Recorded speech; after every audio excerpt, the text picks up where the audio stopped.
America में SVB bank के डूबने को लेकर पूरी दुनिया में चर्चा हो रही है और इस मामले पर लगातार हम आपको जानकारी दे भी रहे हैं। बीते कुछ दिनों में इस संकट को लेकर काफी अफवाहें सोशल मीडिया पर देखने को मिली हैं। बार बार भारत में भी संकट को लेकर चेतावनी दी जा रही है।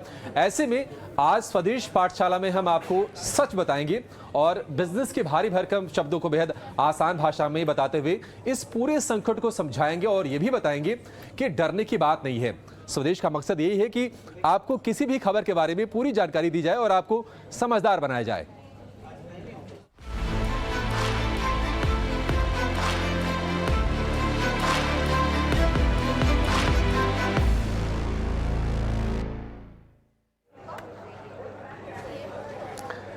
नमस्कार, आपके साथ मैं हूं अभिषेक और इस खास शो में चर्चा के लिए हमारे साथ है हमारे सहयोगी सौमित सरकार और कंप्लीट सर्कल के मैनेजिंग पार्टनर और फंड मैनेजर गुरमीत चड्ढा। दरअसल एसवीबी बैंक के डूबने के साथ साथ चर्चाएं ये भी शुरू हुई कि क्या भारतीय बैंक सेफ हैं, क्या आपका पैसा वहां पर सेफ है और आखिर एसवीबी बैंक करता क्या था, आखिर क्यों 48 घंटे के भीतर बैंक की स्थिति इतनी खराब हो गई कि उसको बैंक को बंद करना पड़ा, अमेरिका के रेगुलेटर को आगे करना पड़ा और हमने शेयर को वहां पर क्रैश होते हुए देखा और उसकी गिरफ्त हमने देखा कि दुनिया भर के बाजार आए और खास तौर से फाइनेंशियल मार्केट में एक तरह से हड़कंप मचता हुआ दिखा है। थोड़ी सी चीजें स्थिर हुई हैं लेकिन अभी भी तमाम ऐसे सवाल हैं, तमाम ऐसी क्वेरीज हैं जिनके जवाब आप चाहते हैं और हमारी कोशिश आज ये होगी कि आपको बिल्कुल आसान भाषा में बिल्कुल बेसिक्स बताएंगे आपको और समझाएंगे कि आखिर एसवीबी बैंक करता क्या था, प्रॉब्लम कहां से शुरू हुई और आखिर तमाम चीज़ें दिक्कतें इतनी क्यों बढ़ गई कि उस बैंक को आखिरकार बंद तक करना पड़ा। लेकिन इस चर्चा को शुरू करेंगे उसके पहले आइए आपको बताते हैं बाजार के 5 दिग्गजों की राय, उनको इस संकट के बारे में क्या कहना है, पहले इसको सुनते हैं।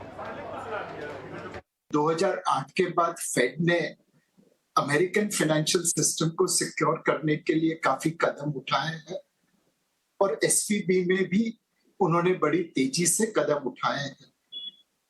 जो प्रॉब्लम एसवीबी में है उसमें क्रेडिट इश्यू कम है, इंटरेस्ट रेट रिस्क ज्यादा था।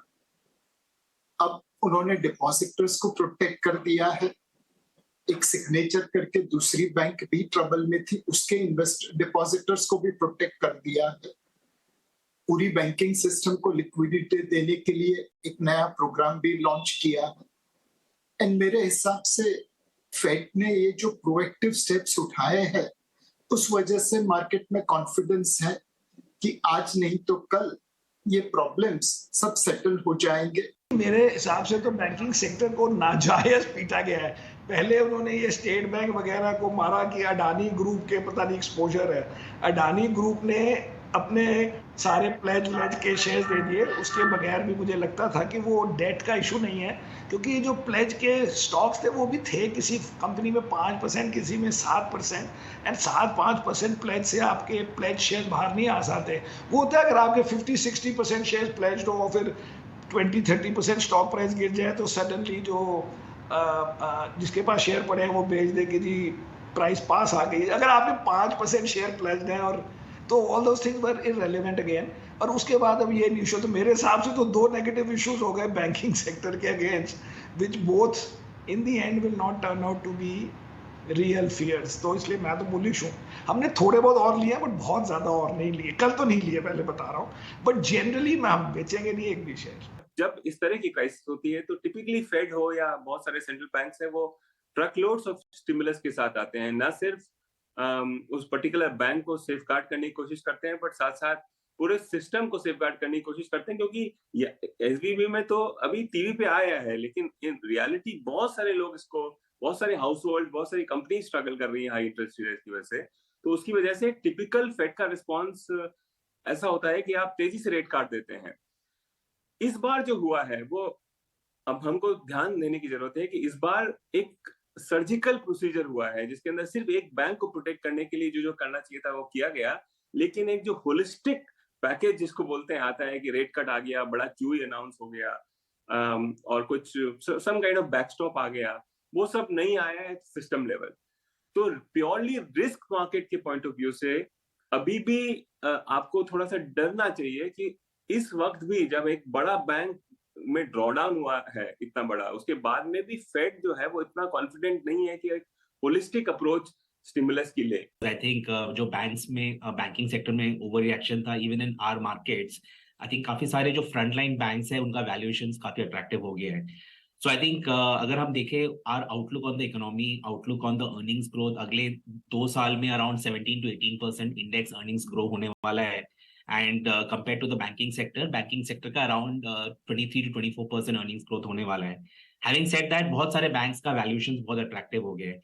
सो बैंक्स डेफिनेटली एक एरिया है जो हम लोग डिप्लॉय कर रहे हैं। इंडस्ट्रियल्स एंड कैपिटल गुड्स दूसरा बड़ा एरिया है जो आई थिंक कंटिन्यूसली वो अच्छा करने वाला है। कैपेक्स साइकिल का अगर हम देखें, आई थिंक वो कैपेक्स साइकिल अनफोल्ड हो रहा है as we speak. And with that I would say कि ये एक ऐसा एरिया है जहां पे एक्सटर्नल फैक्टर्स का इन्फ्लुएंस बहुत कम है। अगर हम डोमेस्टिक कैपेक्स का बात कर रहे हैं, इंफ्रा प्रोजेक्ट्स का बात कर रहे हैं, उनका रिलेशन जो इंटरनेशनल बैंकिंग से इंटरनेशनल एसवीपी बोले या किसी भी और फैक्टर का बोले तो correlation is very very less. जो म्यूचुअल फंड में पैसा आता है उसमें दो तरीके से पैसा आ रहा है। एक तो आपका स्ट्रक्चरल फ्लो जो एसआईपी का है, जो रेगुलरली आपका पैसा आ रहा है, एक तो वो है, और दूसरा आपका साइक्लिकल फ्लो है जो लमसम है, या तो मार्केट टाइमिंग के साथ आता है या तो एक्स्ट्रा पैसा है जो आता है। तो हो सकता है थोड़ा सा वहां पर टेपिडनेस दिख रहा है लास्ट 10-15 दिन के अंदर because of news flows.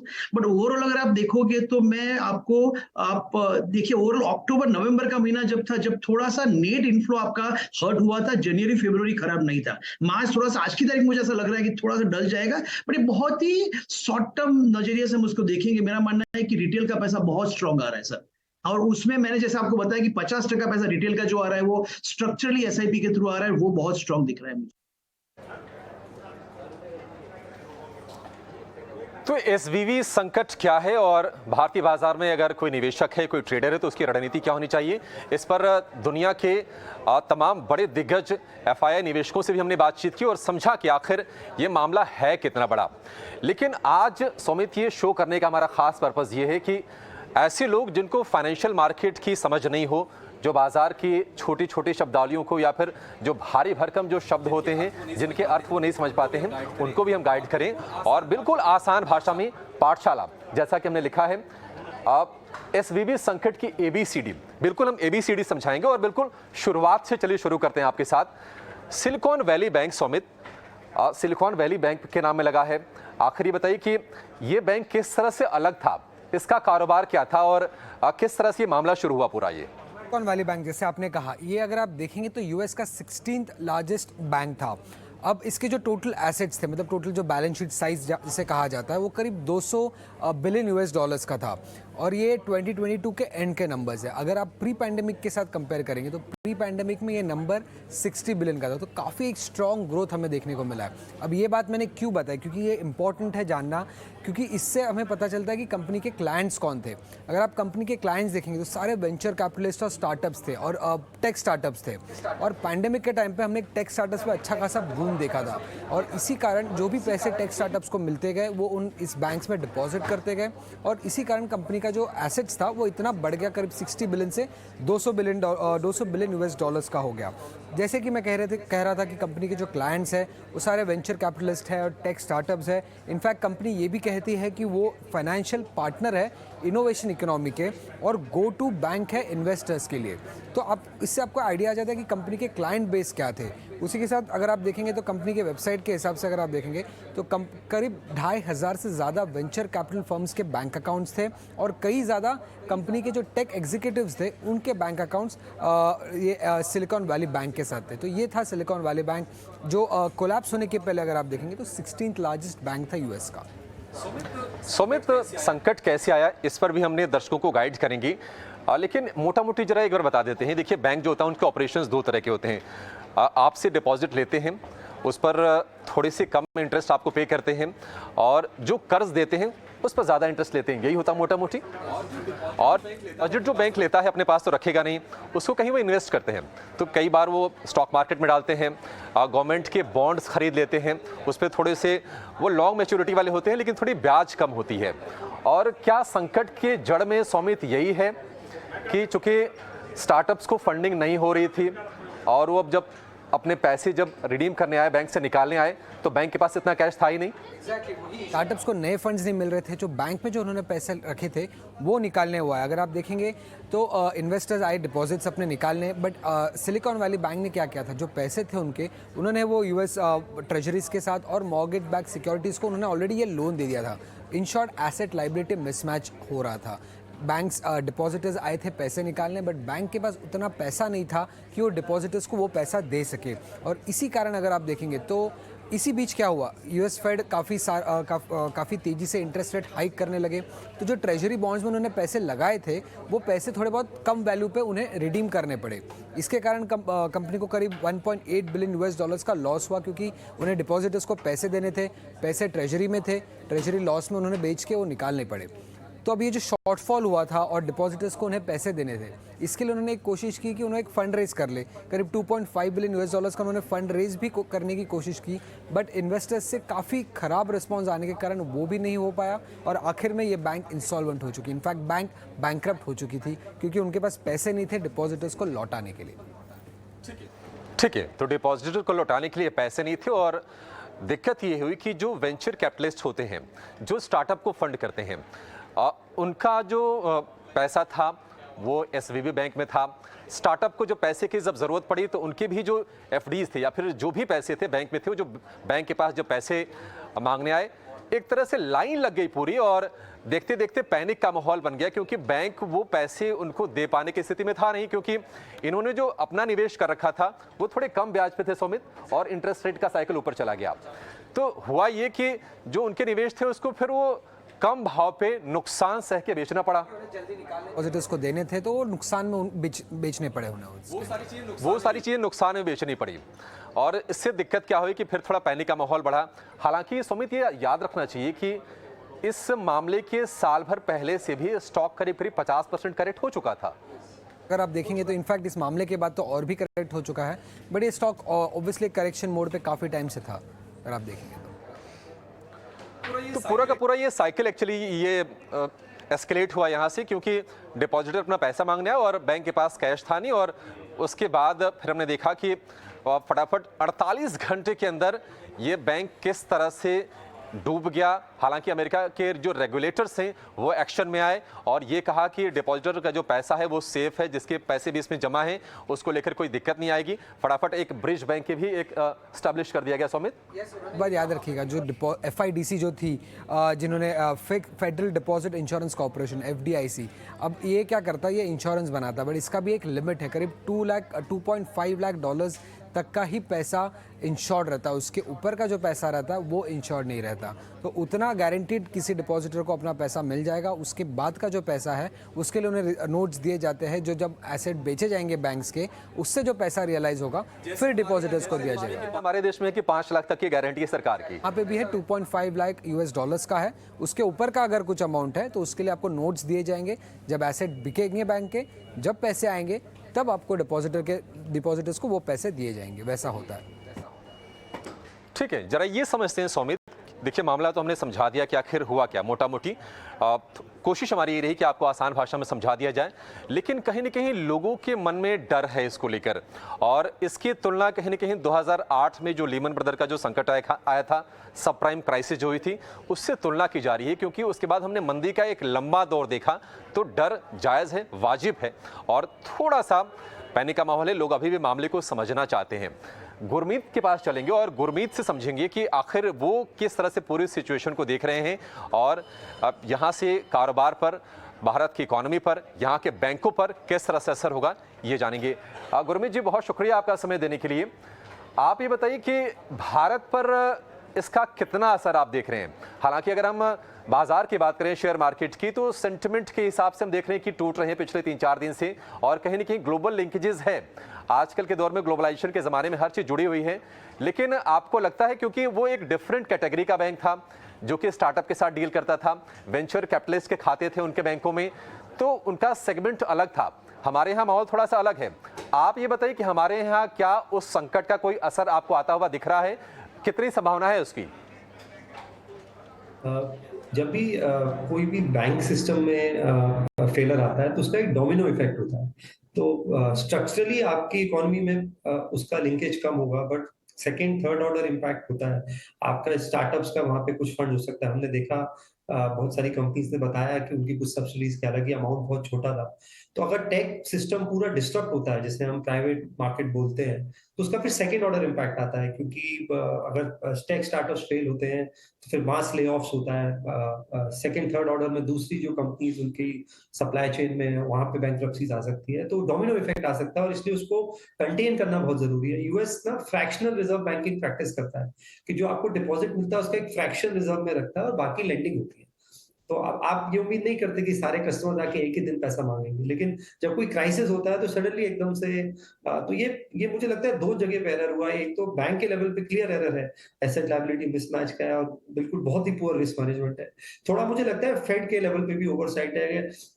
System level पे जब आपको दिख रहा है करीबन 600-700 बिलियन डॉलर का मार्क टू मार्केट लॉसेस है, फेड की अपनी बुक्स में 1 ट्रिलियन से ऊपर का एमटीएम लॉस है, तो एक फाइनेंशियल एक्सीडेंट या इकोनॉमिक एक्सीडेंट हो ही गई अगर आप 6 महीने में रेट या 9 महीने में रेट 0 से 5% करेंगे।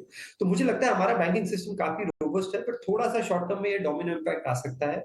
अभी क्योंकि एफआईडीसी फेड ने इंटरवीन किया, एक बैकस्टॉप बनाया है, क्योंकि अभी तक asset liability mismatch, liquidity issue ज्यादा है, तो होपफुली ये सॉल्व होना चाहिए। बट जब आप ये बोलते हैं कि मैं सिर्फ डिपॉजिटर्स को प्रोटेक्ट करूंगा और बॉन्ड होल्डर्स और इक्विटी होल्डर्स को नहीं करूंगा, तो वो एकदम से सेलिंग करने शुरू कर देते हैं जो बॉन्ड होल्डर्स भी होते हैं। तभी आपने देखा यूएस के बैंक्स के शेयर्स एक एक दिन में 60-70-80% गिरे हैं। तो एक तरफ पे आप रिलीफ दे रहे हैं डिपॉजिटर, दूसरी तरफ आप पैनिक इंड्यूस कर रहे हैं बोल के कि मैं बॉन्ड होल्डर्स और जो बाकी इन्वेस्टर्स हैं उनको इन्वेस्टर्स प्रोटेक्ट नहीं होंगे। तो थोड़ा सा ये डोमिनो इफेक्ट कंटेन करना पड़ेगा, बट मुझे लगता है 2008 से फेड ने लेसन सीखे हैं और होपफुली ये कंटेन हो जाना चाहिए। ठीक है, 2008 वाले शायद संकट के आसार नहीं है, उससे तुलना भी नहीं करनी चाहिए, बिकॉज एक बिल्कुल ही अलग सेगमेंट का ये बैग था। हालांकि थोड़ी सी टेंशन सुमित यहाँ पर ये हुई है कि भारत में करीब करीब 20 से ज़्यादा स्टार्टअप में इनका निवेश है इस बैंक का। हालांकि अब ये दिवालिया हो गया है, इसको बैंकरप्ट घोषित कर दिया गया है। आप एक बार हमारे दर्शकों को बिल्कुल थोड़ा सा और इसको खोल दीजिए, आसान कर दीजिए कि क्या कोई असर यहाँ पर आ सकता है उसका। हमने बात की, उन्होंने क्लियरली ये कहा है कि इंडिया पे इसका कोई इम्पैक्ट नहीं होगा, क्योंकि इनके जितने भी कस्टमर्स या मेजॉरिटी ऑफ जो कस्टमर्स हैं वो अमेरिका बेस्ड है। इंडिया के स्टार्टअप्स में हार्डली उनका कुछ इन्वेस्टमेंट होगा और इंडियन कंपनीज़ के हार्डली कुछ अकाउंट्स होंगे वहाँ पे, तो कोई भी बड़ा इम्पैक्ट इंडिया पे नहीं हो रहा है। इंडिया में किसी भी डिपॉजिटर का पैसा नहीं डूबने वाला है, क्योंकि वो बैंक इंडिया में मौजूद नहीं है। बहुत पहले उनका एक NBFC था इंडिया में, बट वो उन्होंने ऑलरेडी बेच दिया था और उनका कोई बिजनेस अभी इंडिया में बिल्कुल भी नहीं है। छोटा सा एक और जवाब सुमित दीजिए, 2008 वाले संकट के बारे में जरा बता दीजिए, क्योंकि लोगों के मन में थोड़ा डर है कि आखिर इस बार भी ये बैंक डूब रहा है। लेमन ब्रदर्स भी डूबा था और काफ़ी टाइम के बाद हम देख रहे हैं कि कोई बैंक डूबा है। हालांकि भारत में हमने देखा नहीं कि इस तरह कोई संकट कोई आया हो। PMC बैंक वाला संकट आया था, लेकिन सरकार ने कोशिश करके धीरे धीरे उसको रिजॉल्व कर लिया। 2008 से कितना अलग है इस बार ये SVB वाला संकट? क्लाइंट बेस देखेंगे, काफ़ी कॉन्सेंट्रेटेड क्लाइंट बेस है, और बाकी बड़े बैंक की क्लाइंट बेस अगर आप देखेंगे तो वो ना ही जोग्राफी वाइज डाइवर्सिफाइड है, बट क्लाइंट बेस भी उनका काफ़ी ज़्यादा डाइवर्सिफाइड है across different industries, different sectors. उसके साथ अगर आप देखेंगे तो कंपनी का जो साइज़ है वो काफ़ी छोटा है, सिर्फ 200 बिलियन US का एसेट बेस है। JP Morgan Chase का अगर एसेट बेस अगर देखेंगे तो 3 लाख करोड़ US का है, तो काफ़ी छोटा एसेट बेस है। उसी के साथ अगर आप देखेंगे तो 2008 में लेमन बैंक टूटा था, जो कि US का सबसे बड़ा बैंक था, और ये सिर्फ US का 16th लार्जेस्ट बैंक है। एसेट साइज भी छोटा है और इनका क्लाइंट कॉन्सेंट्रेटेड क्लाइंट बेस होने के कारण ये इशू ज़्यादा हुआ है। बाकी बैंक्स में ऐसा इशू नहीं देखने को मिलेगा, ऐसे एक्सपर्ट्स का मानना है। ठीक है, तो इस तरह के संकट भारतीय बैंकों में देखने को नहीं मिलेंगे, और अमेरिका में भी, जो कि 16वां सबसे बड़ा बैंक था, एसेट बेस इनका छोटा था और एक स्पेसिफिक सेगमेंट को ये कैटर करते थे, स्टार्टअप्स को फंडिंग करते थे, उनकी डिपॉजिट लेते थे। मेजर काम उनका भी था, बाकी भी ये करते होंगे। लेकिन गुरमीत, आपसे ये चीज़ जानना चाहेंगे। अब देखिए, लोगों के मन में थोड़ा सा ना डर है, और कहीं ना कहीं डर जब फैलता है तो पैनिक का माहौल और बढ़ जाता है।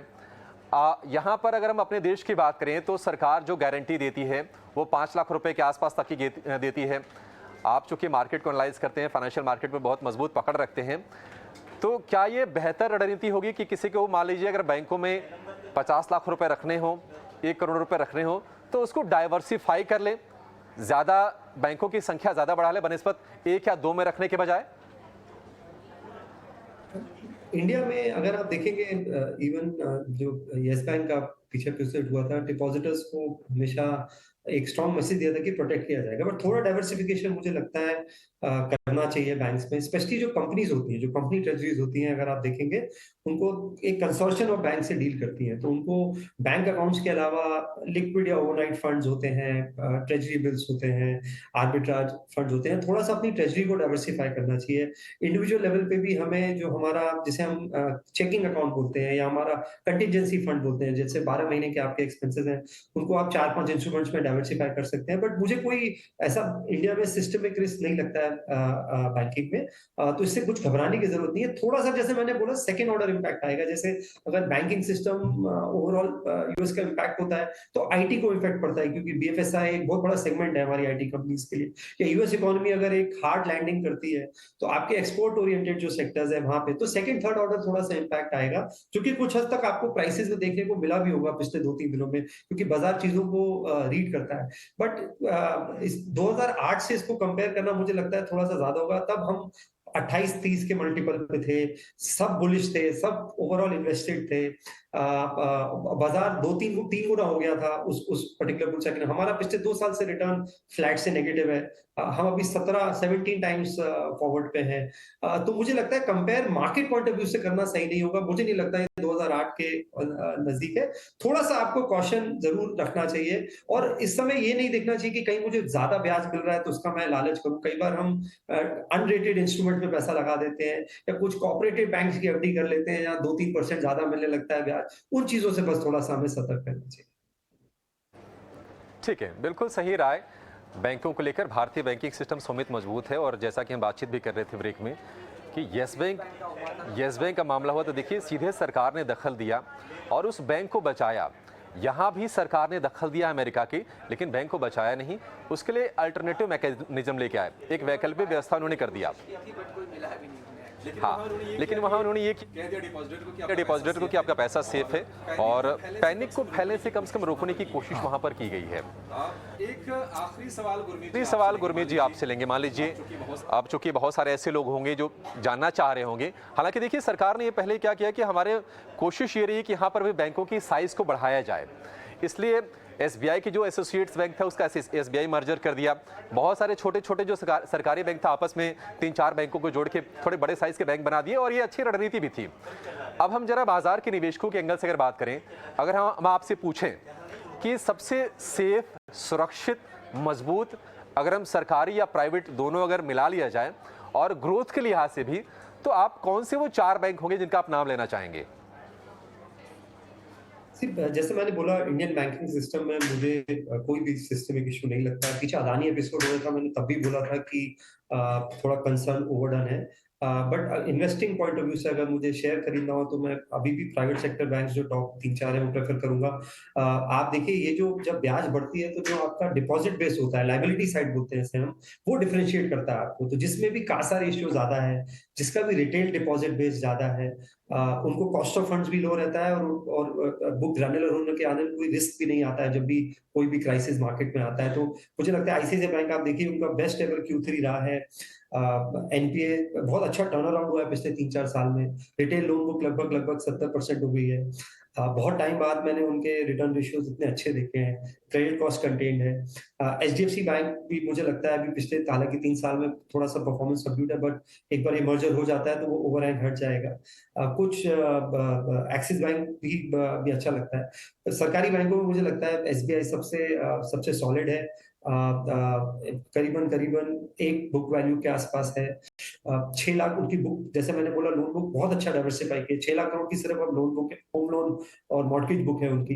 क्रेडिट कॉस्ट 1% से नीचे है। जो स्लिपेज है, रिस्ट्रक्चर्ड है बुक है, वो एकदम कंटेन्ड हो रखी है। और सबसे बड़ी बात आप बैंक्स में देखेंगे, हमारे यहाँ जो प्रोविजनिंग हम बोलते हैं वो लगभग 75-80% हो रखी है। तो अगर कल को कोई फ्यूचर थोड़ा बहुत एसेट क्वालिटी में कंसर्न आता है तो वो भी एक तरीके से कुशन्ड है। तो ये 3-4 बैंक्स आप दे सकते हैं। थोड़ा सा अगर आपको रिस्क ज्यादा लेना है और आपका रिस्क एपेटाइट ज्यादा है तो अच्छे कुछ मिड टीयर 2 प्राइवेट बैंक्स भी देख सकते हैं, जैसे फेडरल बैंक है, आईडीएफसी फर्स्ट। ठीक है, तो बैंकों के नाम भी ले लिए गुरमीत ने और बताया कि इसको 2008 के संकट से तुलना करना बिल्कुल ठीक नहीं है और वो स्थिति है भी नहीं। गुरमीत, एक आखिरी सवाल, अब चूंकि हम देख रहे हैं कि ये जो पूरी प्रॉब्लम है और बाजार में हम थोड़ी सी जो उतार चढ़ाव देख रहे हैं, थोड़ी जो घबराहट देख रहे हैं, ये पूरी तरह से इम्पोर्टेड है।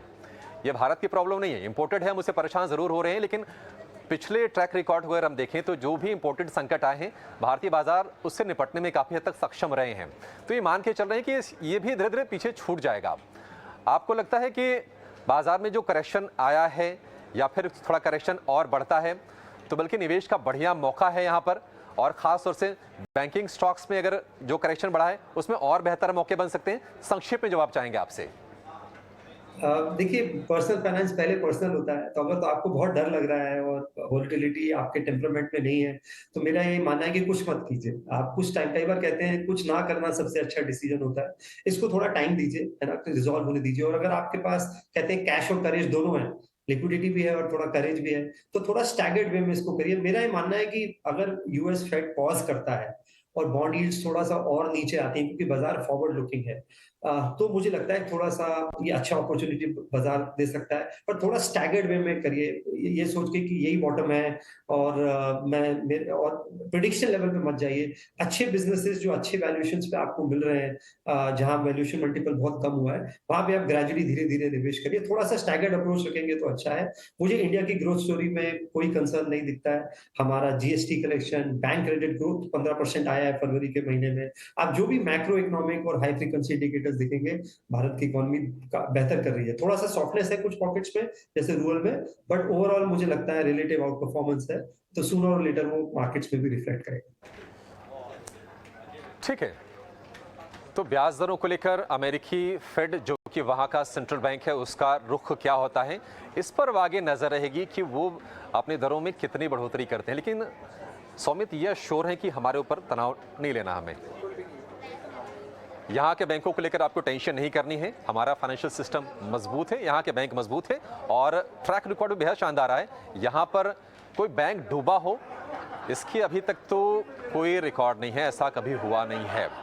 चलिए ठीक है, इस शो को यहाँ पर समेटने की उम्मीद करेंगे कि आपको जो भी जानकारियाँ थी वो हमने आपसे शेयर कर ली। जो भी आपके मन में शंकाएं थी उसको हमने दूर कर दी होंगी और ये आपको अश्योर करा दिया होगा, आपको राहत की सांस मिली होगी कि हमारे बैंकिंग सिस्टम में ऐसी कोई गड़बड़ी नहीं, कोई दिक्कत नहीं है और हम बिल्कुल सेफ तरीके से आगे बढ़ रहे हैं। एक इम्पोर्टेंट टेंशन अमेरिका जरूर है, लेकिन उसे हम जल्दी ही पार लेंगे, ऐसी उम्मीद करते हैं। स्वदेश के इस खास शो में फिलहाल इतना ही, लेकिन आप बने रेटिंग और स्वदेश के साथ। नमस्कार।